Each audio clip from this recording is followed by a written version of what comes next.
essa esterilidade, nós temos que usar ela para despertar em nós a fé.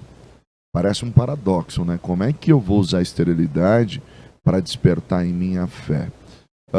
Simplesmente, irmãos, por conta de que eu posso desanimar, entregar os pontos, realmente desistir de tudo, ou centralizar as minhas lágrimas, a minha oração, o levantar-me em Deus, o orar ao Senhor, o chorar aos pés do Senhor e gerar para Deus, né? Senhor, olha, a gente até brincou, mas aquela ideia mesmo, Senhor, eu sei que tudo aquilo que eu fiz até o dia de hoje, eu pensei muita coisa, mas de verdade, Senhor, eu quero gerar algo para Ti, para que as pessoas vejam a Tua glória sobre a minha vida. E a partir daí, eu uso essa esterilidade para trabalhar a minha fé, né? Trabalhar a minha fé, diz assim, Senhor, eu vou me mover. E a Ana, ela faz isso. Está lá, se levantar para ir até o tabernáculo, pedir ao Senhor, é colocar a fé em prática. Isso, exatamente. Bom, Carlos colocou, não vejo a hora de chegar às festas natalinas para reencontrar aquele parente querido. Bom, Carlos. Entre aspas. Mas é um mistério, né, irmão? Vamos falar. Não, mas eu creio assim, irmão, amados, Deus honra sim. Deus, ele honra. O negócio é terrível. E assim, o nome dele é glorificado, porque até o processo que a gente passa, as pessoas acompanham e vê, puxa, mas ele está passando esse processo, mas olha, ele é diferente. Eu sei, nossa, no caso dele eu ia estar desesperado, mas olha, tá... E tudo isso as pessoas acompanharam, e quando vem o fruto que foi gerado, é para a glória do nome do Senhor. Né? Eu tenho certeza disso. Me faz lembrar, eu estou aqui com ele na mente, tem um exemplo que a gente gosta muito de citar, que é o Robert Letourneau. Ele era um norte-americano que foi o primeiro inventor de máquinas de terraplanagem. Só que antes disso tudo acontecer, como que foi a vida dele? Ele era uma pessoa estéril. Ou seja, na escola ele era o pior. Não dava certo na escola, não dava certo de jeito nenhum. E ele ficou na escola só até os 14 anos, porque ele não aguentava mais, porque ele era totalmente infrutífero. Ele era totalmente estéril na escola. E parecia que para ele nada ia dar certo. Aí começou a trabalhar numa empresa, né, que ensinou ele um pouco de solda, outra empresa que ensinou um pouco de mecânica. Nisso ele foi pegando algumas habilidades, mas tudo sem aprender. Fez um ensino por correspondência pela metade, porque ele tinha muita dificuldade com os estudos, muita dificuldade mesmo. E eu sei que aos poucos ele foi aprendendo várias coisas. E ele era um servo do Senhor.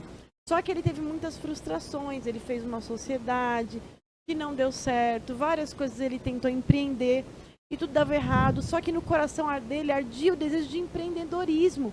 Ele não queria mais trabalhar como empregado, ele falou, puxa vida, mas por que eu não consigo? Ele não se dava bem com isso. Né? E outro fato sério também, talvez para ele, enquanto na Primeira Guerra estava todo mundo indo para a guerra, né? Aquele defender a pátria, porque os americanos eles são muito patriotas, né? Ele não podia, porque ele teve um acidente e aquilo impossibilitou dele poder também estar ali servindo o seu país.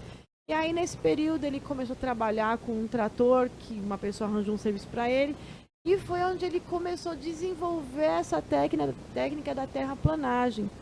E ele começou a construir grandes máquinas de terra. Aí comprou um trator de segunda mão também para ele, começou construindo. E só que assim, em torno disso tudo havia uma esterilidade, porque até então ele não tinha ido bem em tudo que ele tinha feito. E ele chegou para o pastor dele e falou, pastor, eu tenho tanto desejo de ser empreendedor, tenho tanto desejo de ser um homem de negócios, né? Não queria mais trabalhar. Como que o senhor me diz isso? Porque esse desejo age no meu coração. E o pastor dele falou, olha, Deus precisa, né? Usa tanto pregadores como homens de negócio. E sem os homens de negócio, como seriam, né, levados esses pregadores? E ele começou a se empenhar nisso. E as coisas começaram a dar certo. E ele começou a ofertar, dizimar. E eu sei que cada vez ele não se conformou mais em dizimar 10% e foi aumentando.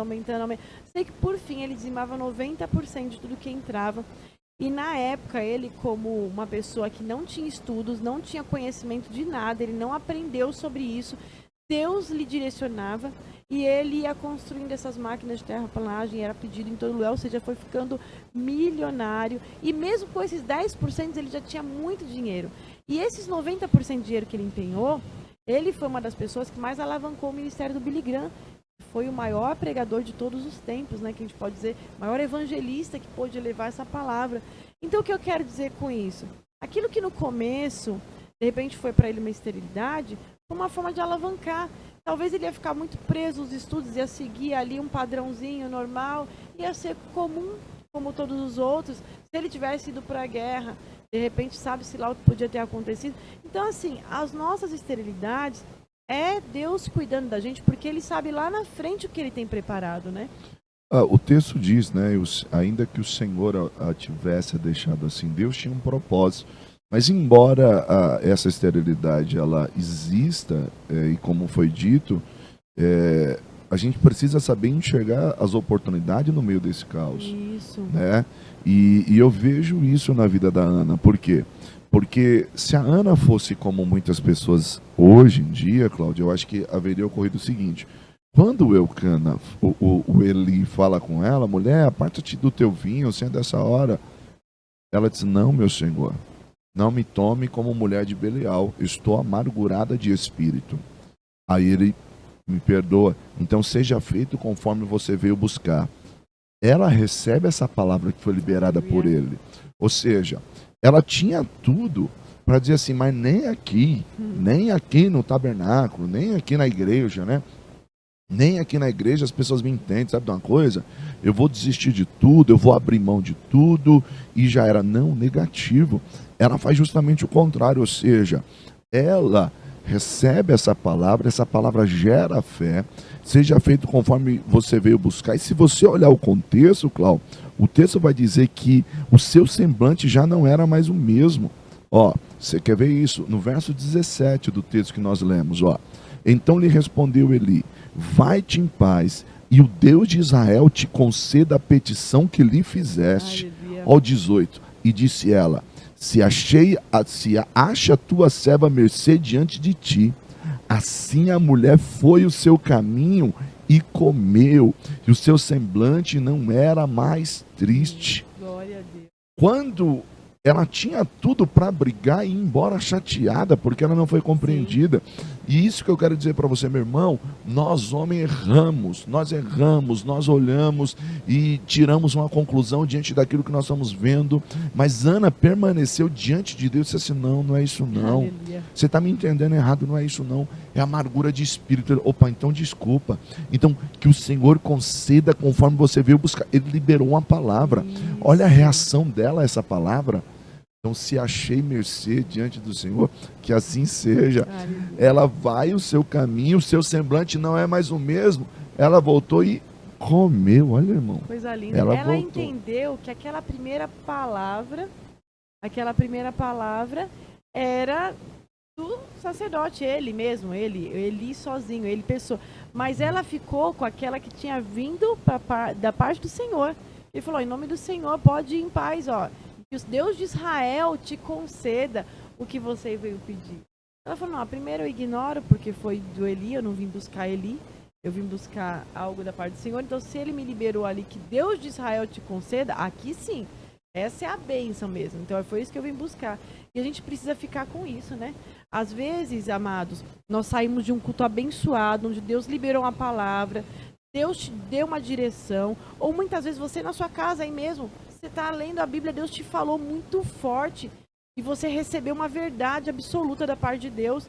E às vezes vem um soprar do inimigo com uma mentira, porque o inimigo é mentiroso, te rouba toda aquela verdade que tem substância mesmo, que é verdadeira, que tem base. Então que a gente possa tomar cuidado, amado. Fica com as verdades de Deus e não com as mentiras do inimigo. E assim, né? E essa fé, ela, uma vez gerada, ela tem que te fazer a se posicionar de forma diferente.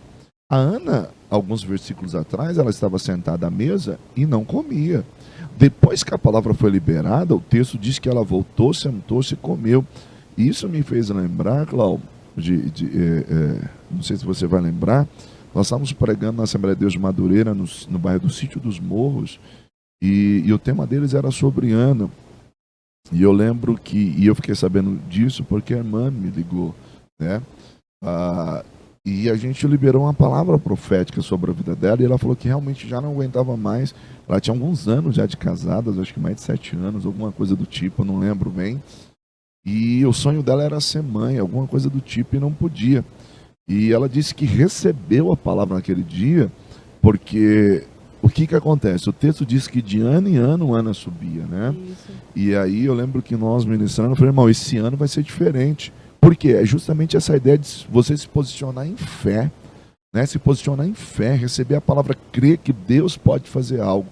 E para a glória de Deus, é óbvio, essa irmã ligou, inclusive ela nos chamou para ir no culto que ia ter da bebezinha dela, né? Tremendo, E a gente não pôde ir por conta da agenda, mas você vê que o que é você tomar posse da palavra de Deus, e não né? obstante, nessa situação, teve uma outra também, acho que você vai lembrar de pastores conhecidos também, Jardim Fortaleza, também muitos anos tentando, mas muitos anos, mais de 20 anos de casado tentando, e fazendo tratamento, e por fim essa irmã falou que estava no ônibus e falou, Deus, eu não vou tentar mais não. E aí lembrou de uma ministração, né? Lança a rede, né? Quando Jesus fala, lança a rede para o lado direito do mar. Mas eu tentei a noite inteira, Senhor, e nada apanhei. E ela falou, Senhor, então pela tua palavra eu vou lançar a rede. E eu lembro que ela tinha parado o tratamento, ela foi fazer, na verdade, foi um exame. E logo na sequência, realmente, ela estava grávida, para a honra e glória do Senhor. E ela falou, eu não engravido mesmo? Ainda acho que amamentando a outra, não tinha completado 1 ano, daqui a pouco estava ela grávida de novo. Ela falou, agora chega, agora eu vou, a bênção é grande, mas tá bom, né? E Deus deu 2 meninas abençoadas, assim, já num estágio bem, né? Acho que, se não me engano, nos 20 anos de casado que eles tinham. Sim, ou mais até. Foi. Então, assim, amados, eu não sei qual que é a sua esterilidade. A gente está falando de, no caso, realmente literal, né? Da mulher que quer ter a gestação, mas eu não sei qual é a sua, e não é um limite para Deus. Não é um impossível para Deus. Para a gente até pode ser, mas Deus, ele é Deus que realiza impossíveis. A gente se barra há tempos, a gente acha, puxa, mas já passou. Eu muitas vezes já orei e falei, Senhor, se não for até tal dia, nem adianta mais. Já era. E Deus fala, peraí, você é dona do tempo?